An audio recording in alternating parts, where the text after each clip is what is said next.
Good morning, students. Today our topic is the treatments of sewage. ठीक है, the treatment of sewage approx 90% we have done during the last class. ठीक है,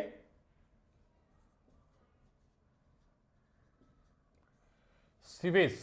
ठीक है, sewage का जो ट्रीटमेंट था, ट्रीटमेंट ऑफ सीवेज, प्राइमरी, ठीक है, एंड सेकेंडरी. ठीक है, primary it's completely physical, okay, and secondary it's completely biological. ठीक है, and BOD, biological oxygen demand, we have done in the last class. ठीक है, सबसे पहले primary tank and then secondary tank. Secondary tanks के अंदर, प्राइमरी टैंक में या प्राइमरी ट्रीटमेंट्स के अंदर हम लोग क्या करते हैं, by the help of physical process, mean filtration है, डिकेंटेशन था, सेडिमेंटेशन था, उसके थ्रू हम लोग जितने भी हैवी मेटल्स होते हैं या हैवी हार्मफुल कंटेंट्स होते हैं उनको हम लोग सेपरेट कर लेते हैं. After the separation of heavy metals, जो इफ्लुएंट बचेगा, इफ्लुएंट मतलब जो बचा हुआ जो वाटर बचेगा, that's move into the secondary tank. ठीक है, secondary tank completely biological process में इन्वॉल्व होता है. बायोलॉजिकल प्रोसेस का मीन हो गया bye the help of microbes. Bye the help of microbes हम क्या करते हैं, जो भी इसके अंदर अब वेस्ट कंटेंट्स होंगे, माइक्रोब्स की हेल्प से हम उसको क्या करेंगे, डिकम्पोज करेंगे. Basically food item, basically food जो होता है उसमें फैट हो सकता है, प्रोटीन्स हो सकते हैं, कार्बोहाइड्रेट्स हो सकते हैं, ठीक है, अनदर एलिमेंट्स हो सकते हैं. तो जितने भी कंटेंट्स होते हैं, जितने भी कंपाउंड्स होते हैं जो हार्मफुल्स हो सकते हैं, पॉल्यूशंस को डेवलप कर सकते हैं, पॉल्यूशंस को इंक्रीज कर सकते हैं, वाटर को पॉल्यूटेड कर सकते हैं, उससे पहले हम क्या करते हैं, सेकेंडरी टैंक में जैसे इफ्लुएंट्स आ जाएगा, ठीक है, एफ्लुएंट मतलब स्राव, वही स्राव जो बच गया मेरे पास water, after the separation of heavy metals, effluents move into the secondary tank. Secondary tanks के अंदर जैसे इफ्लुएंट्स एंटर करेगा, एंटर करते ही उसमें जितने भी हार्मफुल कंटेंट्स होंगे उनको डिकम्पोज करते हैं by the help of microbes. And microbes are completely aerobic. Microbes are completely aerobics हैं. कौन से माइक्रोब्स हैं, एरोबिक्स है, with the presence of oxygens. Microbes क्या करते हैं, decompose the organic matter into the inorganic matter, and inorganic matters are gases, minerals and waters. ठीक है, दीज आर नॉट हार्मफुल, ये हार्मफुल कंटेंट्स में नहीं आते हैं, बट ऑर्गेनिक कंटेंट्स जो हैं वो सेलुलोज हो सकता है, वो फैट हो सकता है, वो स्टार्च हो सकता है, वो प्रोटीन्स हो सकते हैं, ये फूड आइटम्स होते हैं, फूड कंटेंट्स होते हैं. फूड कंटेंट्स क्या होता है, अगर डिकम्पोज नहीं होता है तो वो स्मेल्स प्रोड्यूस करेगा या different types of poisonous gases को बनाना स्टार्ट कर देगा, जिससे कि वाटर पॉल्यूटेड हो जाएगा. ठीक है, तो वाटर पॉल्यूशंस को कंट्रोल करने के लिए, एनवायरमेंटल पॉल्यूशंस को कंट्रोल करने के लिए, जैसे ही एफ्लुएंट सेकेंडरी टैंक्स में मूव करेगा, एरोबिक माइक्रोब्स होंगे. Aerobic microbes mean basically bacterias होते हैं, but fungus are also involve. ठीक है, बैक्टीरिया एंड फंगस, ठीक है ना, ये दोनों एरोबिक्स होते हैं. जे हम क्या करते हैं, सेकेंड टैंक में जैसे इफ्लुएंट एंटर करेगा उसमें हम लोग क्या कर देंगे, एरोबिक माइक्रोब्स को मिक्स कर देंगे. एरोबिक माइक्रोब्स इफ्लुएंट में प्रेजेंट्स जो हार्मफुल कंटेंट्स होते हैं इनको डिकम्पोज करता है. ठीक है, बीओडी मैंने बताया था, biological oxygen demand, it is the amount of oxygen which is required for which is used by the microbes for the decompositions of harmful contents. जितने भी एरोबिक, जितने भी ऑर्गेनिक मैटर्स होते हैं, जितने टाइप्स के ऑर्गेनिक मैटर्स होंगे, उन ऑर्गेनिक मैटर्स को डिकम्पोज करने के लिए, उन ऑर्गेनिक मैटर्स जो इफ्लुएंट्स के अंदर एंटर, इफ्लुएंट थ्रू एंटर कर रहे हैं, उन ऑर्गेनिक मैटर्स को डिकम्पोज करने के लिए माइक्रोब्स को जितनी ऑक्सीजन की नीड्स होती हैं, क्योंकि एरोबिक है, एरोबिक का मीन क्या हो गया, with the presence of oxygen की प्रेजेंस में माइक्रोब्स क्या कर सकते हैं, can decompose of the organic matters को डिकम्पोज कर सकते हैं ये. ठीक है, तो for the decomposition of organic matter which is present in the effluents of secondary tank, ठीक है, जो ऑर्गेनिक मैटर इफ्लुएंट और सेकेंडरी टैंक में प्रेजेंस है after the separation of heavy metals bye the help of primary treatments of the sewage. Primary treatment, sewage का primary treatment होने के बाद इफ्लुएंट जो होता है that's move in the secondary tank. Secondary tank it's completely biological, biological का mean हो गया माइक्रोब्स की हेल्प से अब यहां पर क्या होगा, डिकम्पोजिशन होगा या सीवेज का ट्रीटमेंट होगा, सीवेज में प्रेजेंस हार्मफुल कंटेंट्स को डिस्ट्रॉय किया जाएगा। तो यहां कंप्लीटली डिकम्पोजिशन होता है और decomposition bye the help of aerobic microbes होता है। एरोबिक माइक्रोब्स में भी बैक्टीरिया एंड फंगस हो सकते हैं, ठीक है। तो एरोबिक माइक्रोब्स हो जाएंगे वो। अब aerobic microbes needs of the oxygen, needs of oxygen for the decomposition of organic matter which is present in the effluents of secondary tank. Secondary tanks में जो इफ्लुएंट आ गया है प्राइमरी टैंक सेपरेशन होने के बाद में बचे हुए पानी को हम क्या करते हैं, सेकेंडरी टैंक्स की ओर क्या कर देंगे, मूव कर देंगे, ठीक है। इफ्लुएंट आ जाएगा, उसमें डिकम्पोजिशन होगा, decomposition bye the help of aerobic microbes करेंगे। एरोबिक माइक्रोब्स क्या कर देंगे, कंप्लीटली फूड को डिकम्पोज कर देंगे। अब फूड जो है वो डिफरेंट टाइप्स का हो सकता है। अगर मैं आपको ये कहूं कि यहां पर ये तो है ही नहीं कि जितना फूड एंटर कर रहा है वो टोटल फूड एरोबिक माइक्रोब से ही डिकम्पोज हो सकता है, उसमें कुछ फूड ऐसा हो सकता है जो अनएरोबिक माइक्रोब से भी क्या होगा, डिकम्पोज होगा, ठीक है। तो पहला टैंक तो मेरा प्राइमरी टैंक था, it's completely physical. Secondary tank जो है वो एरोबिक है, वो कौन सा है, एरोबिक है। एरोबिक माइक्रोब्स क्या करते हैं, सेकेंडरी टैंक्स में इफ्लुएंट के आने के आफ्टर ये माइक्रोब्स क्या करेंगे, माइक्रोब्स यहां पर बैक्टीरिया भी हो सकता है और फंगस भी हो सकता है। बैक्टीरिया और फंगस दो ही चीज काम आती है, ठीक है। तो बैक्टीरिया और फंगस क्या करते हैं, सेकेंडरी टैंक में ऑर्गेनिक मैटर्स को डिकम्पोज करते हैं। दोनों कौन से हैं, एरोबिक है with the presence of oxygen. मैं आपको रिपीट कर रहा हूं, सेकेंडरी टैंक में कंप्लीटली जो डिकम्पोजिशन ऑफ ऑर्गेनिक मैटर होगा bye the help of aerobic microbes में भी बैक्टीरिया और फंगस। बैक्टीरिया एरोबिक भी है, अनएरोबिक भी है, फंगस एरोबिक भी है और अनएरोबिक भी होता है, ठीक है। तो एरोबिक माइक्रोब्स की हेल्प से ऑर्गेनिक मैटर डिकम्पोज होंगे, इट्स कॉल्ड बीओडी, ठीक है। इतना वर्क होने के आफ्टर जब कंप्लीटली ऑर्गेनिक मैटर, कंप्लीट मतलब वो ऑर्गेनिक कंपाउंड्स जो एरोबिक माइक्रोब्स के थ्रू डिकम्पोज हो सकता है वो कंप्लीटली कहां पर हो जाएगा, सेकेंडरी टैंक में हो जाएगा। उसके आफ्टर यहां कंप्लीट हो चुका है, उसके आफ्टर क्या करता है, जो इफ्लुएंट होगा move into the tertiary tank. इसको हम लोग कहते हैं सेटलिंग टैंक, सेटलिंग टैंक, ठीक है। इसमें क्या होगा, जितना भी इफ्लुएंस होगा move into the secondary tank, कहां पर चला जाएगा, वो सेकेंडरी टैंक में चला जाएगा, ठीक है, जिसको हम लोग कहते हैं सेटलिंग टैंक। सेटलिंग टैंक में क्या होगा कि जितने भी आप लोगों के यूजफुल बैक्टीरिया और फंगस जो ग्रुप बना चुके हैं, भाई ये भी तो अपनी नंबर ऑफ इंक्रीज बढ़ाते हैं ना। बैक्टीरिया क्या करता है, डिकम्पोज करने के लिए अपनी क्वांटिटी को इंक्रीज करता है, फंगस क्या करेगा, डिकम्पोज करने के लिए अपनी क्वांटिटी को इंक्रीज करेगा। तो इनका एक ग्रुप तैयार हो जाता है, the group of microbes, that is called group of microbes, it's called flocs, it's called flocs. वो क्या कहलाएगा, flocs, the group of microbe, the group of the bacteria and fungus that is required for the decompositions of the organic matter in the settling in the secondary tank. Secondary tanks के अंदर organic matter को decompose करने के लिए जो bacteria और fungus हमने release किए थे वो क्या करते हैं, अपनी क्वांटिटी को इंक्रीज करते हैं, ठीक है। वो इंक्रीज करके ग्रुप बना लेते हैं, ठीक है। उस ग्रुप को हम क्या कहेंगे, फ्लॉक्स कहेंगे। अब ग्रुप का काम कंप्लीट हो गया, बैक्टीरिया फंगस का वर्क कंप्लीट होने के आफ्टर अब इनका कोई यूज नहीं है, अब इनका कोई यूज नहीं होता है, तो हम लोग क्या करते हैं, यहां से इस फ्लॉक्स को, अब जो कंप्लीट इफ्लुएंट था इसके अंदर वाटर भी है, ऑर्गेनिक कंटेंट तो डिकम्पोज हो चुके हैं, ठीक है, बट कुछ ऐसे कंटेंट्स है ऑर्गेनिक कंटेंट जिनका डिकम्पोजिशन अनएरोबिक बैक्टीरिया की हेल्प से होगा, वो बचा हुआ मेरे पास में, ठीक है। बैक्टीरिया है, फंगस है। अब इस कंप्लीट इफ्लुएंट्स को हम लोग क्या करते हैं, सेटलिंग टैंक की ओर ट्रांसफर कर देते हैं।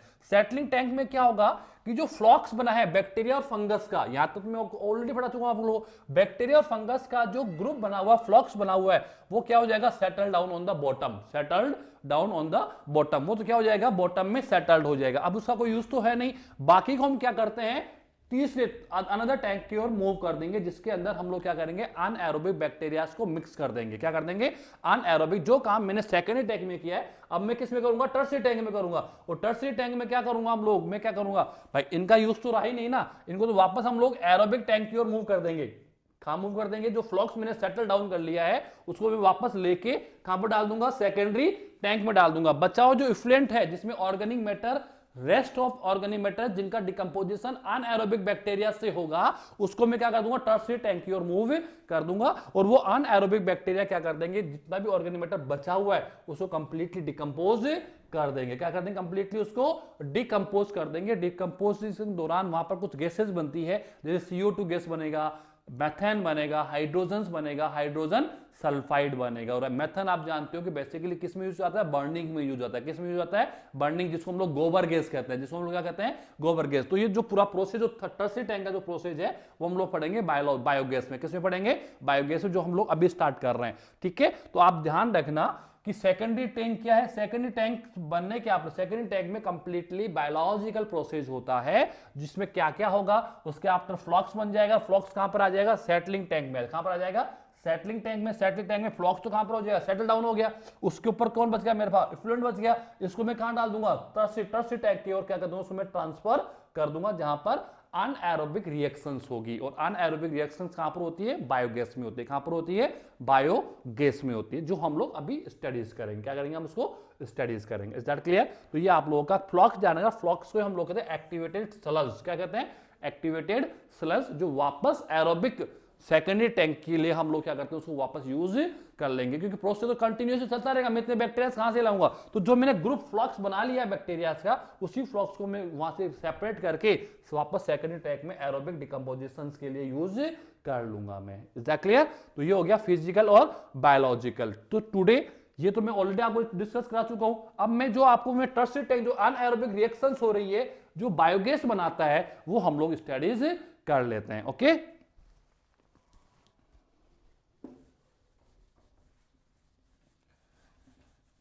बायोगैस सिंपल है। अभी चैप्टर नंबर 8 को हम इस वीडियो के थ्रू कंप्लीट कर लेंगे। Sorry, chapter number 10।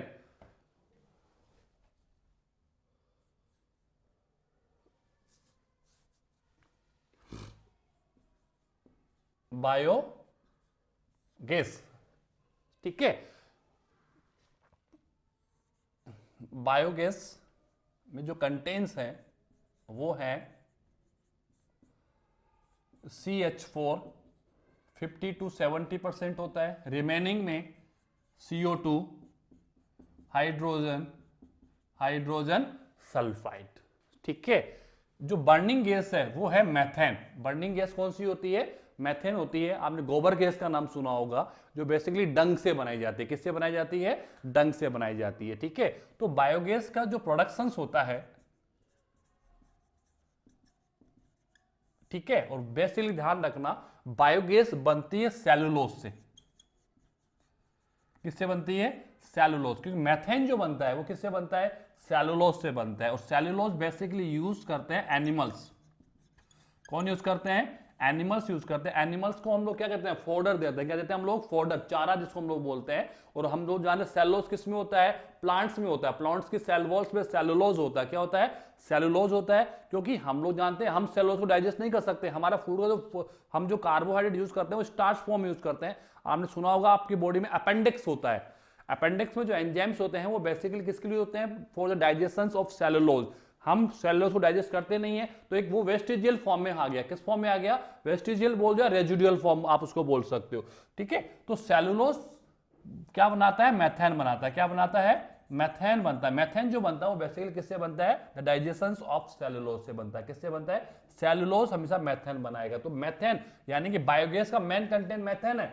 बाकी ये तो एक्स्ट्रा फॉर्म आ रही है, इनका यूज इतना है नहीं। बाइक जो हम लोग बर्निंग गैस बनाते हैं, बायोगैस जो है वो है मेथेन। वो क्या है, मेथेन होती है। और मेथेन जो बनता है वो सेलुलोज से बनता है। सेलुलोज जो है वो कौन यूज कर रहा है, एनिमल्स यूज कर रहा है। तो फॉर सेलुलोज में किसको यूज करूंगा, मैं बेसिकली डंग यूज करता हूं। क्या यूज करता हूं, डंग, यानी गोबर। गोबर जो होता है, it is the waste form of the animals. Animals क्या करते हैं, अनडाइजेस्टिव फूड को बाहर निकालते हैं। हम भी करते हैं, ठीक है, बट हमारे अनडाइजेस्टिव फूड्स के अंदर जो स्टूल जो हम लोग यूज करते हैं, स्टूल जो हम लोग पास आउट करते हैं, स्टूल में सेलुलोज तो है ही नहीं, क्योंकि we are not eating of the cellulose. Cellulose को ईट कौन कर रहा है, एनिमल्स कर रहे हैं। काऊ है, बफेलोज है, जितने भी एनिमल्स होते हैं वो basically use of the fodder, वो चारा यूज करती हैं, फोडर को यूज करती हैं। फोडर में सेलुलोज होता है। तो जब सेलुलोज को डाइजेशन में यूज करता है तो कुछ पार्ट उसका अनडाइजेस्टिव होगा, स्वाभाविक है। ठीक है, तो अनडाइजेस्टिव फॉर्म में क्या प्रेजेंट है, सेलुलोज है। और वो सेलुलोज किस फॉर्म में बाहर आ गया, डंग फॉर्म में। कौन से फॉर्म में आ गया, डंग ऑफ द एनिमल्स, ठीक है। तो ज्यादातर हम लोग क्या यूज करते हैं, गोबर, क्या यूज करते हैं, डंग यूज करेंगे for the production of biogas, ठीक है। ध्यान रखना मैथेन जो बनता है वो सेलुलोज से बनता है, यानी बेसिकली एनिमल्स मैथेन को प्रोड्यूस करते हैं। मैथेन गैस जो बनाते हैं कौन बनाता है, एनिमल्स बनाते हैं, क्योंकि एनिमल्स से for the carbohydrate, carbohydrate form में वो सेल किसको यूज करते हैं, सेलुलोज को यूज करते हैं, क्योंकि उनका फेवरेट फूड है फॉडर, चारा जिसको आप लोग बोलते हो, तो वो यूज करते हैं। तो चारे में क्या होता है, सेलुलोज होता है, ठीक है। तो सेलुलोज डाइजेशन के बाद क्या बनाता है, मैथेन गैस बनाएगा, क्या बनाएगा, मैथेन गैस बनाएगा, ठीक है। तो अब इसको कैसे बनाते हैं ये देखो, आप छोटा सा फॉर्म है, ज्यादा बड़ा नहीं है। बायोगैस जो प्लांट्स होते हैं उसके 4 भाग हैं,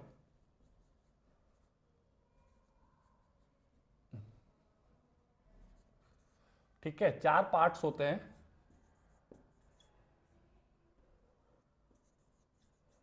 सैलरी टैंक,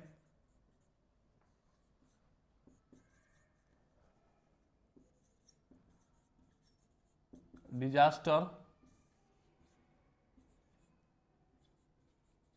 स्लज टैंक, ठीक है, और एक है गैस होल्डर। 4 फॉर्म्स होती है इसकी, salary tank, gas holder, disaster और स्लज टैंक होते हैं। बायोगैस प्रोडक्शन, बायोगैस जो प्लांट्स होते हैं उनके 4 पार्ट्स होते हैं। मैं डायग्राम बना दूं छोटा सा एक फटाफट आपके सामने।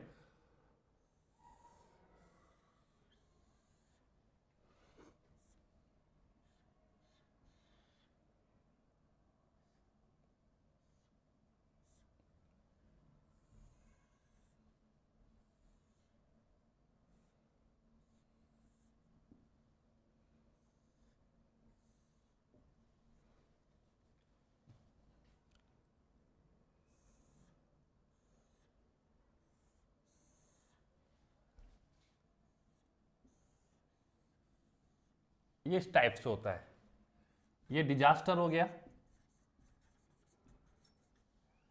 दैट इज सैलरी, ठीक है, gas holder, okay, and sludge tank, ठीक है। बायोगैस बनाने के सिंपल है, यहां पर 2 अपर्चर्स होते हैं, डंग, DUNG, एंड वाटर, ठीक है। इस टैंक के अंदर हम एक तो डंग डालते हैं और वाटर डालते हैं, और दोनों को क्या करते हैं, आपस में मिक्स करते हैं। क्या करते हैं, आपस में मिक्स करते हैं, और मिक्स करने के बाद में इसका कनेक्शन करते हैं डिजास्टर से, ठीक है। ये अप्रोक्स 10 to 15 फीट डीप में होता है। ज्यादातर ये कहां पर बनते हैं, मिट्टी के अंदर बन जाते हैं, या फिर कहीं पर आप लोग एक टैंक के रूप में इसको बना सकते हो, ठीक है। ये मेन इसका ये सैलरी टैंक है, ये डिजास्टर है, ठीक है। अब आप यूज करोगे कि आपने जो डिजास्टर बनाया है ये कंप्लीटली अनएरोबिक है, अनएरोबिक, ठीक है। कौन सा ये, वही है टर्शियरी टैंक जो मैं आपको बता रहा था, ठीक है। जो आपका फ्लूइड अब बचा हुआ है वो इसमें आ गया, और यहां से कहां पर आ जाएगा, वो इसमें एंटर कर जाएगा। इसमें क्या कौन प्रेजेंट है, इसमें अनएरोबिक बैक्टीरिया है, अनएरोबिक बैक्टीरिया है। और बेसिल कौन सा बैक्टीरिया इसके अंदर, मैथेनोजन, मैथेनोजन बैक्टीरिया,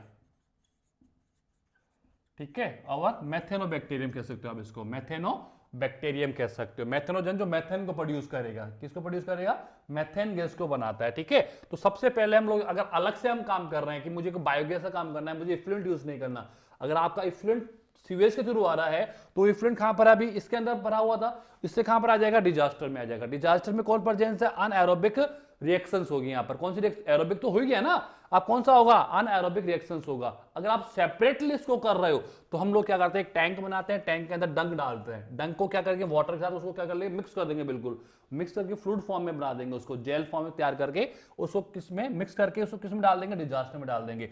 अब डिजास्टर में इसमें है क्या, मेन डंग है, और डंग में क्या है, सेलुलोज है। डंग में क्या है, सेलुलोज है। उस सेलुलोज में कौन काम करेगा, मैथेनोजन बैक्टीरिया, अनएरोबिक बैक्टीरिया। कौन सा बैक्टीरिया है, अनएरोबिक बैक्टीरिया है। और ये मैथेनोजन बैक्टीरिया क्या करेगा, उस सेलुलोज को किस में कन्वर्ट कर देगा, CH4 में।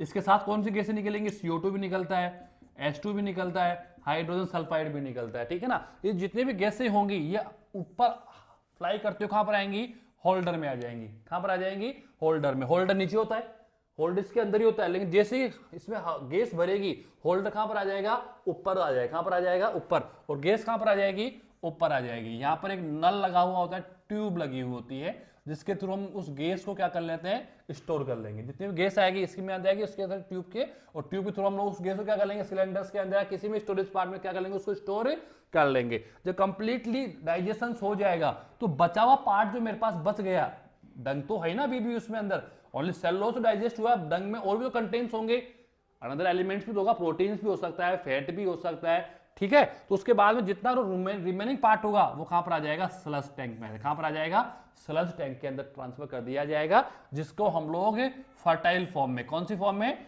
फर्टाइल फॉर्म में क्या करते हैं, फार्मर यूज कर लेंगे। कौन यूज कर लेगा उसको, फार्मर खेती करने में यूज कर लेगा, क्योंकि अनदर ओनली सेलुलोज तो डाइजेस्ट हुआ ना, अनदर कंटेंट जो है वो तो ऐसे कैसे पड़े हैं, डंग में सेलुलोज तो नहीं जाता, डंग के अंदर प्रोटीन्स भी जाएंगे, कार्बोहाइड्रेट्स भी जाएंगे, मिनरल्स भी जाएंगे, तो अनदर जो कंटेंट्स होंगे वो स्लज फॉर्म में कहां पर आ जाएंगे, स्लज टैंक में। कहां पर आ जाएंगे, स्लज टैंक में आ जाएंगे। दोबारा समझना इस चीज को, आप इसको टर्सी टैंक के रूप में समझ सकते हो या अनदर एक बायोगैस प्लांट के रूप में समझ सकते हो, कि बायोगैस प्लांट में चार कंटेंट्स है मेरे पास में, salary tank, disaster tank, gas holder and sludge tank. Salary के अंदर डंग और वाटर को मिक्स किया जाता है। डंग क्यों यूज कर रहे हैं, क्योंकि डंग में सेलुलोज होता है, CH4 जो बनता है, मेथेन गैस जो बर्निंग गैस है वो सेलुलोज से बनती है। किससे बनती है, सेलुलोज से बनती है। और सेलुलोज एनिमल डंग में होता है। क्यों होता है एनिमल डंग में, क्योंकि एनिमल्स का जो फेवरेट फूड है कार्बोहाइड्रेट के रूप में वो डंग, वो सेलुलोज होता है, ठीक है। तो डंग में सेलुलोज किस में आ, डंग में आ गया। डंग प्लस वाटर को मिक्स कर लिया हम लोगों ने सैलरी टैंक के अंदर, मिक्स करने के after that transfer to the digester. Digester tank में क्या प्रेजेंस है, अनएरोबिक बैक्टीरिया प्रेजेंस होंगे। अनएरोबिक बैक्टीरिया डिजास्टर में प्रेजेंस सेलुलोज को डाइजेस्ट करेंगे, जिससे क्या बनेगा, मेथेन गैस बनेगा, और अनदर कंटेंट्स ये बनेंगे। ये गैसेस कहां पर चली जाएंगी, गैस होल्डर में, और गैस होल्डर से क्या कर लेंगे, पाइपलाइन के थ्रू उसको स्टोर कर लिया जाएगा। बचा हुआ रिमेनिंग पार्ट जो है that's move into the sludge tank. कहां पर आ जाएगा, स्लज टैंक में आ जाएगा, जिसको हम लोग किस में यूज कर लेंगे, फर्टाइल के रूप में यूज कर लिया जाएगा। फार्मर्स क्या करेंगे, फार्मर्स क्या करते हैं, लैंड को, अपनी सोइल्स को फर्टाइल बनाने में क्या कर लेंगे, उसको यूज कर लेंगे। ये छोटा सा आप लोगों का बायोगैस प्लांट है, जिसके दो यूज है, एक तो गैस बनाने के लिए, जिसको हम लोग किस में यूज करते हैं, बर्निंग में यूज करते हैं हम लोग, जो ईंधन जो होता है चपाती बनाने में या किसी में आप इस गैस को यूज कर सकते हो, ठीक है। और ये आप लोगों का बचा हुआ पार्ट जो है वो फर्टिलिटी में यूज हो जाएगा, ठीक है। ये हो गया आपका छोटा सा फॉर्म बायोगैस, ठीक है। नाउ छोटा सा, ज्यादा बड़ा नहीं है। उसके आफ्टर आते हैं बायो फर्टिलाइजर्स। तो बायो फर्टिलाइजर्स तो आपने बहुत पढ़ रखे हैं, ऐसा बात नहीं है। बायो फर्टिलाइजर्स का मीन हो गया सोइल्स को, सोइल्स की फर्टिलिटी को इंक्रीज करने के लिए right time we are using of the microbes. हम किसको यूज करते हैं, माइक्रोब्स को यूज करते हैं। बायो फर्टिलाइजर, ठीक है। तो बायो मतलब माइक्रोब्स, ठीक है, और फर्टिलाइजर का मीन हो गया फर्टिलिटी, फर्टिलिटी ऑफ सॉइल, ठीक है। माइक्रोब्स की हेल्प से हम सॉइल की फर्टिलिटी को क्या करते हैं, इंक्रीज करते हैं। उससे पहले अगर हम मैं जाऊंगा तो आपको पता होगा आज हम लोग माइक्रोब्स, क्योंकि आज बायोटेक्नोलॉजी डेवलप हो चुकी है, माइक्रो ऑर्गेनिज्म का भी डेवलप हो चुका है, ठीक है। इससे पहले हम लोग फर्टिलिटी को इंक्रीज करने के लिए केमिकल पेस्टिसाइड्स यूज करते थे, जिसमें इंसेक्टिसाइड्स भी आ गया, फंजीसाइड्स भी आ गया, बैक्टीरियोसाइड्स भी आ गया, वीरोसाइड्स भी आ गया, ठीक है। वायरस को खत्म करने के लिए वीरोसाइड यूज कर रहे हैं, इंसेक्ट को खत्म करने के लिए इंसेक्टिसाइड्स यूज कर रहे हैं, फंगस को खत्म करने के लिए फंजीसाइड्स यूज कर रहे हैं, बैक्टीरिया को फिनिश करने के लिए बैक्टीरियोसाइड्स यूज कर रहे हैं। ये टोटल पेस्ट होते हैं, क्या होते हैं सब लोग, इनको हम लोग पेस्टिसाइड्स कहते हैं। क्या कहते हैं हम लोग, pesticide, and these are completely chemicals. ये क्या होते हैं, केमिकल। जैसे हम लोग, आपने यूरिया, जनरल में एक बार वर्ड बोलो यूरिया, यूरिया क्या है, केमिकली को, केमिकल तो होता ही है। तो जनरली हम लोग पहले केमिकल यूज करते थे, आज केमिकल्स के इंस्टेड्स पे हम लोग माइक्रोब्स को यूज कर रहे हैं। दोनों में क्या डिफरेंस है वो भी हम लोग पढ़ेंगे, ठीक है। तो microbes use in increase the fertility of soils, ठीक है। अब माइक्रोब्स तो कुछ भी हो सकता है, बैक्टीरिया हो सकते हैं, फंगस हो सकता है, एल्गीज हो सकते हैं, ठीक है, या ऑन अनदर्स हो सकते हैं, ठीक है। तो बायो फर्टिलाइजर्स, अब बायो फर्टिलाइजर्स में बेसिकली अगर हम बात करें तो सबसे पहले मैं बात करता हूं भाई फर्टिलिटी ऑफ सॉइल। ये तो आपको ही पता होना चाहिए कि एनवायरमेंटल नाइट्रोजन जो होता है, एनवायरमेंटल नाइट्रोजन जो होता है वो फिक्स होता है with the help of bacteria. किसके हेल्प से होता है? With the help of bacteria. होता है नहीं होता? पढ़ा है ना हम लोगों ने सिम्बायोसिस और asymbiosis relationship, nitrogen fixation in 11th class. 11th class के अंदर मैंने आपको नाइट्रोजन फिक्सेशन स्टडी करवाया था, जिसके दो भाग थे, सिम्बायोसिस फॉर्म और asymbiosis form, symbiosis and asymbiosis form. Yes and no? ठीक है, तो सबसे पहले मैं बात करता हूं राइजोबियम। ठीक है, बैक्टीरिया है, क्या है? बैक्टीरिया है। ठीक है, और लेग्यूम प्लांट्स में होता है, लेग्यूम प्लांट्स में होता है, राइट या रॉन्ग? ठीक है, लेग्यूम प्लांट्स की रूट्स में, याद आ रहा होगा आप लोगों को। ठीक है, और ये राइजोबियम बैक्टीरिया क्या करता है? एनवायरमेंटल नाइट्रोजन, जो फ्री नाइट्रोजन थी उसको नाइट्रोजन कंपाउंड्स में कन्वर्ट करता था, नाइट्रोजन कंपाउंड में क्या करता है? कन्वर्ट करता था। ये नाइट्रोजन कंपाउंड्स क्या कर लेते थे? लेग्यूम प्लांट्स इसको यूज करता था, जिससे इसकी ग्रोथ स्टार्ट हो जाती थी, राइट या wrong? We know about of the functioning of the rhizobium bacteria in the legume plants. ठीक है, तो लेग्यूम प्लांट्स की ग्रोथ स्टार्ट हो जाएगी, ग्रोथ स्टार्ट होगी तो एवज में क्या करेगा? ये लेग्यूम प्लांट से फूड ले लेगा। क्या ले लेगा? फूड ले लेगा, यानी कि both are beneficial to each other, दोनों एक साथ रहते भी हैं। Rhizobium bacteria basically occur in the roots of the legume plants, ठीक है ना? And then rhizobium bacteria fix of the nitrogen into the nitrogen compound, then after nitrogen compounds used by the legume plants for their growing. ठीक है, तो legume plants क्या करता है? उसको ग्रोइंग के लिए यूज कर लेता है। किसके लिए यूज कर लेता है? ग्रोइंग के लिए यूज करेगा। बदले में क्या करेगा? लेग्यूम प्लांट्स उसको फूड दे देगा। क्या दे देगा उसको? फूड। तो राइजोबियम बैक्टीरिया को फूड मिल गया और लेग्यूम प्लांट्स को क्या मिल गया? उससे ग्रोथ स्टार्ट हो गई। तो both are beneficial to each other. This types of relationship it's called symbiosis relationship. क्या कहलाएगा वो? सिम्बायोसिस। पढ़ा हम लोगों ने, और मैं फिर पढ़ाऊंगा दोबारा। इससे जो नेक्स्ट चैप्टर में स्टडीज करेंगे वो रिलेशनशिप का स्टडीज करेंगे। ठीक है, this is called symbiosis relationship. That is useful for the legume plants. Fertility का काम कर रहा है नहीं कर रहा? भाई ये बैक्टीरिया लेग्यूम प्लांट्स के लिए क्या काम कर रहा है? लेग्यूम प्लांट्स की ग्रोथ को इंक्रीज करता है, ग्रोथ को इंक्रीज कर रहा है। ठीक है, हाँ, बदले में फूड ले रहा है, बदले में फूड ले रहा है, लेकिन वो एक मायना नहीं रखता। मायना ये है कि लेग्यूम प्लांट्स की ग्रोथ इंक्रीज हो गई, ग्रोथ इंक्रीज होगी तो प्रोडक्शन इंक्रीज होगा, होगा या नहीं होगा? तो अगर प्रोडक्शन इंक्रीज हो रहा है तो that's better for human welfare. ठीक है, तो लेग्यूम प्लांट्स की ग्रोइंग क्या हो जाएगी? स्टार्ट हो जाएगी। ऐसे कुछ बैक्टीरिया, ये तो प्लांट्स में होता है, ऐसे काफी बैक्टीरिया है, जैसे नाइट्रोबैक्टर है, नाइट्रोबैक्टर है, एजिटोबैक्टर है। ठीक है, डिफरेंसेस क्या है? ये फ्री बैक्टीरिया है, free bacteria occur in the soil, occur in the soil. ये फ्री फॉर्म नहीं है, ये कंबाइंड फॉर्म्स है, ये प्लांट के साथ कनेक्टेड है। And these are free forms, these are free form, these are present in the soil. Free form में, सोयल में प्रेजेंट, फंक्शनिंग दोनों कॉमन ही है। जो फंक्शन राइजोबियम लेग्यूम प्लांट्स के साथ रह के करता है, नाइट्रोजन को नाइट्रोजन कंपाउंड में फिक्स करता है, यही फंक्शन एजिटोबैक्टर भी करता है, नाइट्रोबैक्टर भी करता है। बट डिफरेंसेस क्या है? Rhizobium that is connected with the legume plants, and azotobacter and nitrobacter both are free bacterias, both are free bacterias. They are present in the free form in the soil. Soil के अंदर क्या कहां present होते हैं? Free form में होते हैं। And they can consume, they can fix the environmental nitrogen into the nitrogen compounds. यानी दोनों फंक्शनिंग में कोई डिफरेंसेस नहीं है, ऑक्यूरेंस में डिफरेंसेस है। कहां पर डिफरेंसेस है? ऑक्यूरेंस में, कि ये प्लांट्स की रूट्स में कनेक्टेड है और ये किसी प्लांट के साथ कोई इनकी कनेक्टिविटीज नहीं होती है। इनका फंक्शन है, इनके पास एंजाइम्स होते हैं, हार्मोन्स होते हैं, तो क्या करते हैं? एनवायरमेंटल नाइट्रोजन को लेकर नाइट्रोजन कंपाउंड्स में फ्री कर देंगे। नाइट्रोजन कंपाउंड्स कहां पर आ जाएगी?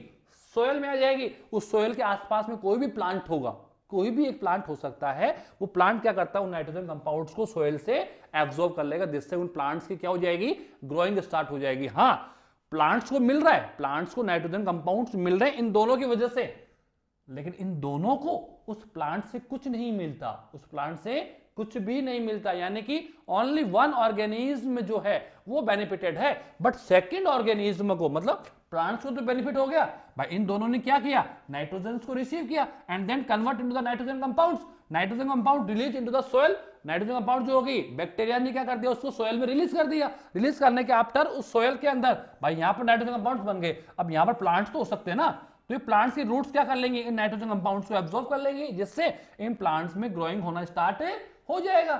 राइट या रॉन्ग? ठीक है, अब ग्रोइंग होगा तो इन प्लांट्स को तो बेनिफिट हो गया, लेकिन इन दोनों क्या बेनिफिट हुआ, तो बेनिफिट नहीं हुआ बट हार्म भी क्या हुआ भाई। अगर मैं बेनिफिट की बात करता हूं, नो बेनिफिटेड, ठीक है, बट हार्म क्या है, नथिंग। तो this types of relationship it's called asymbiosis. क्या कहलाएगा वो, एसिम्बायोसिस। ठीक है, तो ये दोनों क्या कर रहे हैं, ये प्लांट्स की ग्रोइंग को मेंटेन करते हैं, प्लांट्स की ग्रोइंग को मेंटेन करते हैं। ये बैक्टीरिया है, दोनों दोनों क्या है, बैक्टीरियाज हैं, बट दोनों वर्क एक ही कर रहे हैं, लेकिन दोनों की पोजीशंस अलग अलग है, दोनों की पोजीशन अलग अलग है। ये रिलेशन कौन सा बना रहा है, सिम्बायोसिस, और ये कौन से रिलेशन बना रहे हैं, एसिम्बायोसिस, जिसमें एक ऑर्गेनिज्म तो बेनिफिटेड है बट दूसरे को नाइदर बेनिफिटेड नॉर हार्म, ना तो उसको कोई बेनिफिट होता है ना उसको कोई हार्म होता है। This types of relationship it's called asymbiosis. और दोनों कौन से रिलेशंस में आएंगे, पॉजिटिव में आएंगे। किस में आएंगे, पॉजिटिव, क्योंकि जहां हार्म आता है वो रिलेशन नेगेटिव है, जहां हार्म आएगा वो रिलेशन कौन सा हो गया, नेगेटिव हो गया। कौन सा हो गया, नेगेटिव हो गया। जैसे आपके जितने बैक्टीरिया होते हैं आगे बॉडी में एंटर करते हैं नहीं करते हैं, आगे बॉडी पर डिजीज डेवलप करते हैं, तो बैक्टीरिया तो पॉजिटिव है, उनको तो फूड अच्छा खासा मिल रहा है, लेकिन मेरी बॉडी को क्या मिला, कुछ भी नहीं, हार्म हो रहा है मेरी बॉडी को। तो this types of relationship it's called negative relationships, पढ़ेंगे हम लोग चैप्टर नंबर 13 के अंदर। ठीक है, तो ये हो गया बायो फर्टिलाइजर में सबसे पहले कौन आ गया, बैक्टीरिया आ गया। उसके आफ्टर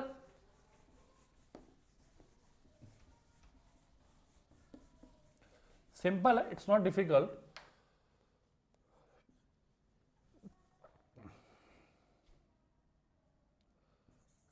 थर्ड है माइकोराइजा। अब माइकोराइजा क्या है, इट्स अ फंगस। क्या ये फंगस होते हैं ये, ठीक है ना। और ये जितने भी हायर प्लांट्स होते हैं उनके साथ रिलेशंस बनाते हैं ये। ठीक है, हायर प्लांट रिलेशन कैसे बनाते हैं ये, काफी ऐसे प्लांट्स होते हैं जिनकी रूट्स जो है वो प्रॉपर न्यूट्रिएंट्स तक नहीं पहुंच पाती है, प्रॉपर न्यूट्रिएंट्स तक नहीं पहुंच पाती। देखो न्यूट्रिएंट्स तो यहां पर है, मिनरल्स कहां पड़े हैं, यहां पड़ा हुआ, वाटर कहां पड़ा हुआ, यहां पड़ा हुआ है कि नहीं है, बट रूट्स तो क्या रहेगी, यहीं पे रहेगी।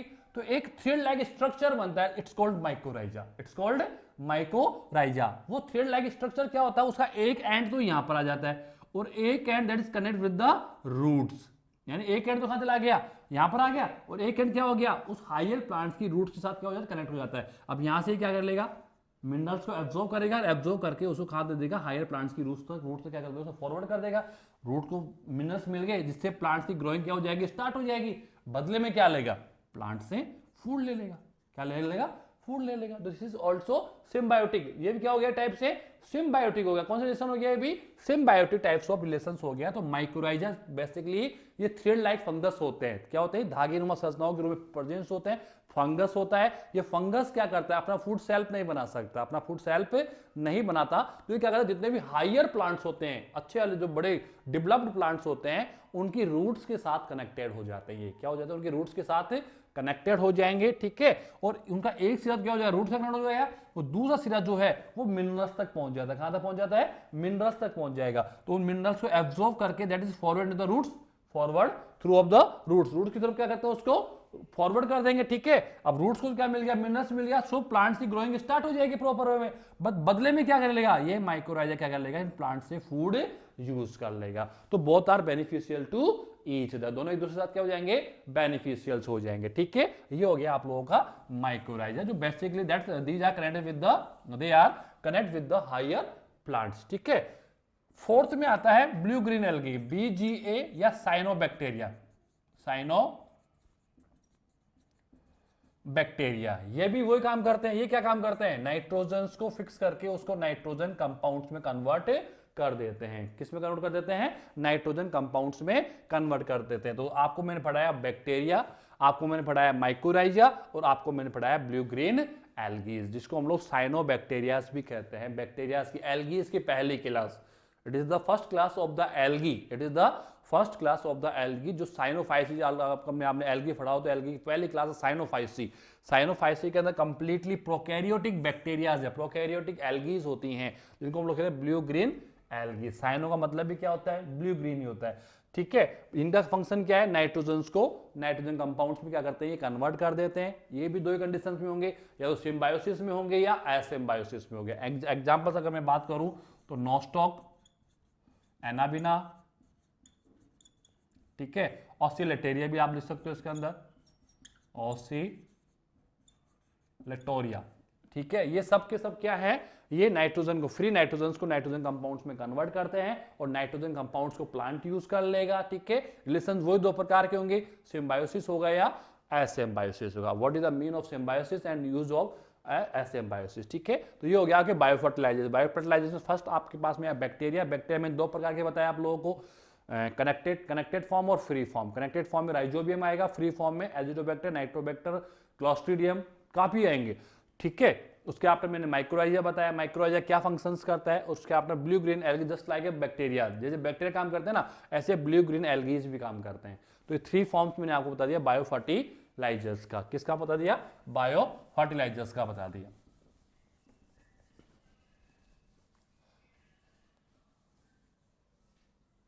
अब है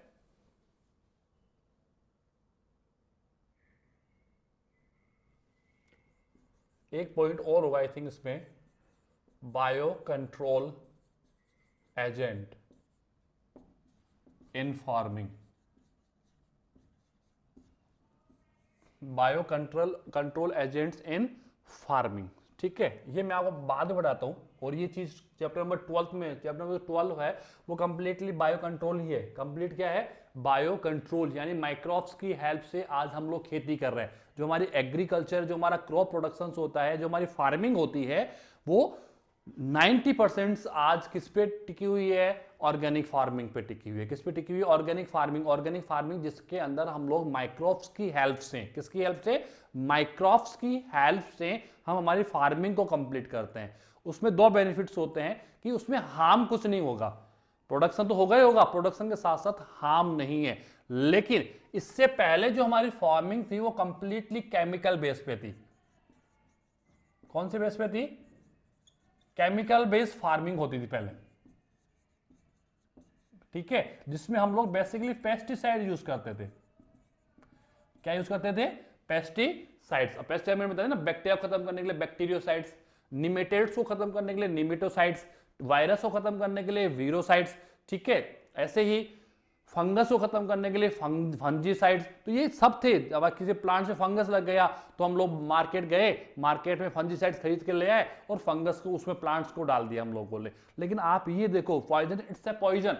पॉइजन तो पॉइजन ही है भाई। क्या माउस को मारने वाला, चूहे को मारने वाला पॉइजन ह्यूमन बीइंग को खत्म नहीं कर सकता? ऑफ कोर्स करेगा, ठीक है। तो इनके हार्म्स काफी थे, प्रोडक्शन तो करते थे ये लोग, चलो फंगस को खत्म कर दिया, लेकिन फंगस के साथ साथ जो यूजफुल प्लांट्स हुआ करते थे उनको भी क्या करते थे, ये डिस्ट्रॉय कर देते थे, ठीक है ना। क्या सारे फंगस जो होते हैं वो हार्म तो नहीं होते ना? मैंने कहा बैक्टीरिया दो पर, माइक्रोब दो टाइप्स के होते हैं, यूजफुल भी है तो हार्मफुल भी होते हैं। तो वो क्या करेगा, हार्मफुल को खत्म करने के साथ साथ मेरे यूजफुल जो माइक्रोब्स हैं उनको भी खत्म कर देगा, क्योंकि जहर तो जहर होगा। अगर एक चीज को मारने के लिए आप पॉइजन यूज कर रहे हो, एक फंगस को, तो उसके साथ हो सकता दूसरा फंगस जो है वो यूजफुल हो, तो वो हार्मफुल फंगस के साथ साथ मेरा यूजफुल फंगस भी क्या हो जाएगा, खत्म हो जाएगा। तो किलिंग ऑफ द, इसका पहला जो नेगेटिव पॉइंट है, हार्म्स क्या है इसके, वो हार्म है killing of useful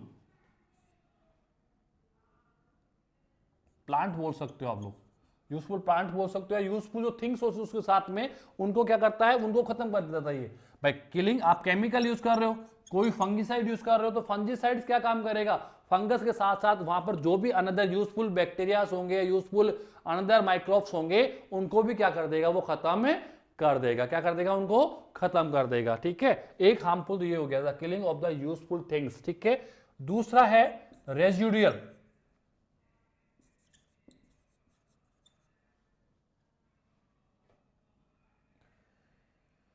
residual activity बोल सकते हो, या आप इसको बायोमैग्निफिकेशन भी बोल सकते हो, मैग्नी, ये सब चीजें आएंगे हमारे पास में आगे चैप्टर्स में जाकर, बट आप देखोगे इससे टॉपिक रैप लग गया। बाकी ये सब चीजें बायो कंट्रोल एजेंट्स हम लोग चैप्टर नंबर 12 में पढ़ेंगे पूरा, ठीक है, पूरा ये जो चला ये चैप्टर नंबर 12 है मेरे पास में, जो मेरा बाकी है अभी। Chapter number 12 completely bio control agents है, जिसके अंदर हम लोग उन माइक्रोब्स को पढ़ेंगे जो आज हम लोग बेसिकली यूज कर रहे हैं।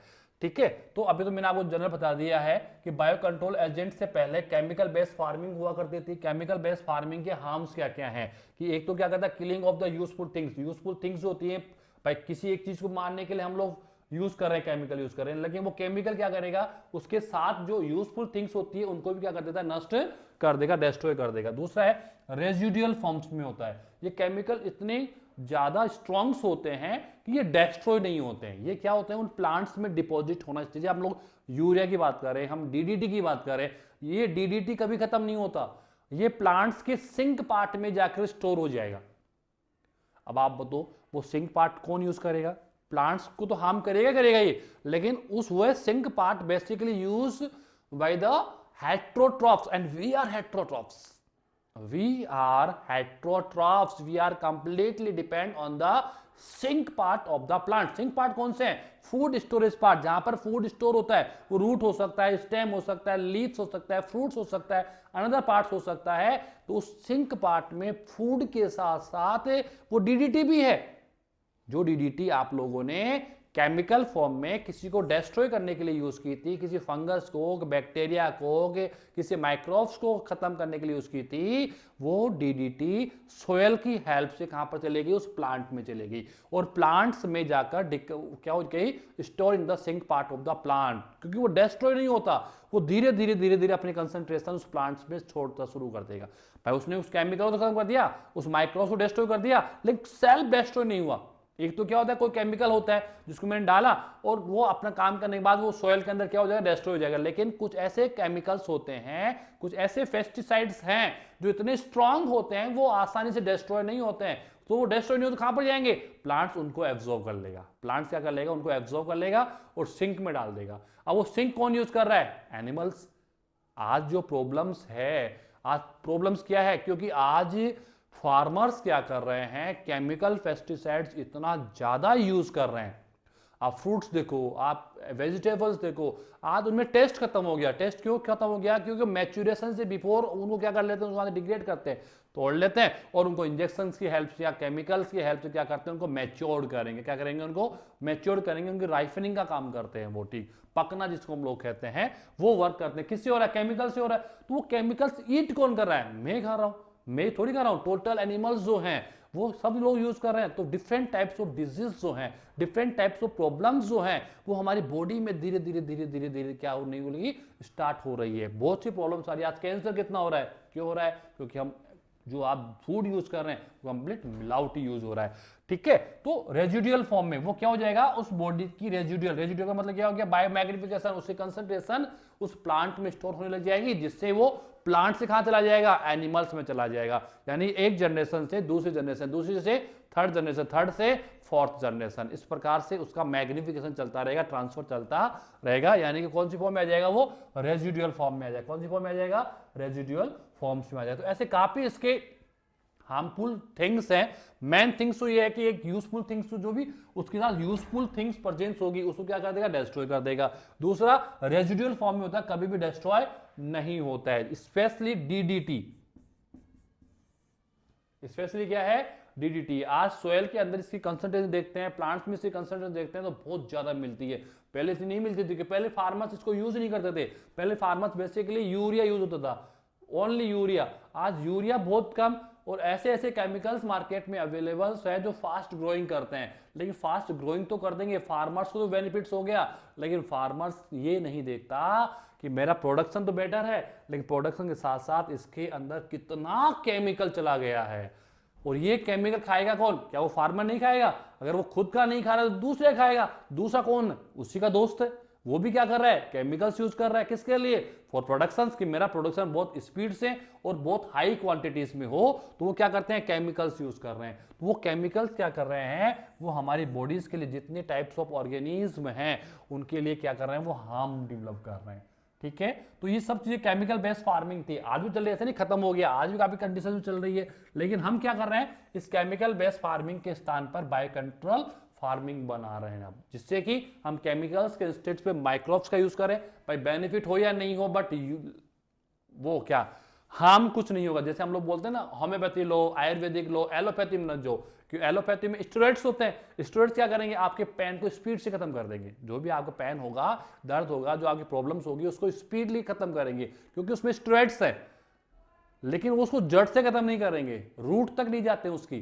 ठीक है, होम्योपैथी आयुर्वेदिक क्या करता है, पेन रिलीफ बहुत धीरे धीरे करेगा, धीरे धीरे, लेकिन वो उसको कंप्लीटली खत्म कर देगा। वो नहीं भी करता है ना तो भी उसमें कोई हार्म्स नहीं है क्योंकि किसी टाइप का स्टेरॉइड्स नहीं होता उसके अंदर। बट एलोपैथी में कंप्लीटली क्या प्रेजेंट्स है, स्टेरॉइड्स होते हैं। ठीक है, तो ये चीजें मैंने आपको बता दी। बायोगैस पढ़ा दिया मैंने आप लोगों को, बायो फर्टिलाइजर पढ़ा दिया, bio control agent in the farming, and on my view of this chapter is completely complete हो चुका है। ठीक है, यू हैव एनी प्रॉब्लम्स आप मुझसे डिस्कस कर सकते हैं। ठीक है, चैप्टर नंबर 10 कंप्लीट हो चुका है। नेक्स्ट चैप्टर में जो हम स्टार्ट करेंगे 12 नहीं करेंगे, पहले 13 स्टडी करेंगे। ठीक है, जो छोटे छोटे चैप्टर से पहले, क्योंकि 12 को जो चैप्टर वो चैप्टर नंबर 11 पे बेस है, 11 चैप्टर थोड़ा सा बड़ा है, तो पहले हम लोग 13 को खत्म कंप्लीट करेंगे। 13 कंप्लीट करने के बाद फिर मेरे पास एक चैप्टर बचेगा, चैप्टर नंबर आई थिंक 15 है, 15 कंप्लीट कर लेंगे। 4 से 5 वीडियो में, 4 से 5 मोस्टली 4 वीडियोस में कंप्लीट हो जाएंगे। चैप्टर नंबर 13 4 वीडियोस में, ये 3 वीडियोस में कंप्लीट हो चुका है। चैप्टर नंबर 12 3 वीडियोस का है, चैप्टर नंबर 12 4 वीडियोस का है। तो हम लोग नंबर ऑफ वीडियोस बढ़ा के, बट इतनी नीड नहीं होगी, हम चैप्टर इजीली 31 जनवरी तक हम लोग पूरा कोर्स कर लेंगे हमारा। Okay, thank you very much.